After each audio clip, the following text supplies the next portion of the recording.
Hello বন্ধুরা, তোমরা কেমন আছো? আমি আবার নতুন ভিডিও নিয়ে চলে আসলাম। দেখো মাছ ভাজা হচ্ছে, তারপরে আমি আসবো সোজাসুজি লাঞ্চে। কিন্তু তার আগে দেখিয়ে দিই কী কী রান্না হয়েছে। মুসুরির ডাল হয়েছে, পাবদা মাছের সর্ষে পোস্ত হয়েছে, এ দেখো মাছ ভাজাও রাখা আছে, আর কাতলা কালিয়া হয়েছে, অনেক কিছুই হয়েছে।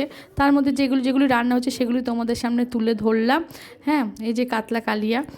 তোমাদের সমস্ত রান্না দেখিয়ে দেওয়ার পর আমি সরাসরি খেতে বসে গেলাম। প্রথমে সাদা ভাত, জিরি আলু ভাজা, তার মধ্যে পড়ে গেল মুসুরির ডাল। কি বলবো, আমার এটা সবচেয়ে ফেভারিট খাবার। খেতে খুব ভালো লাগে আমার। তো আমি খুব তৃপ্তি করে খেলাম।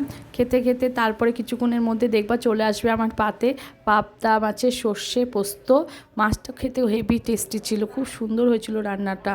তো পাবদা মাছ দিয়ে ভালো করে ভালো মতো মেখে খেয়েও নিলাম। পাবদা মাছটা ভীষণ ফ্রেশ ছিল, খেতেও খুব টেস্ট ছিল। পাবদা মাছ খেতে না খেতে কাতলা মাছ পাতে পড়ে গেল, সেটাও খেতে শুরু করলাম। শেষে ছিল চাটনি আর দই মিষ্টি। ছিল আজকে আমার দুপুরের মেনু। বাই বন্ধুরা।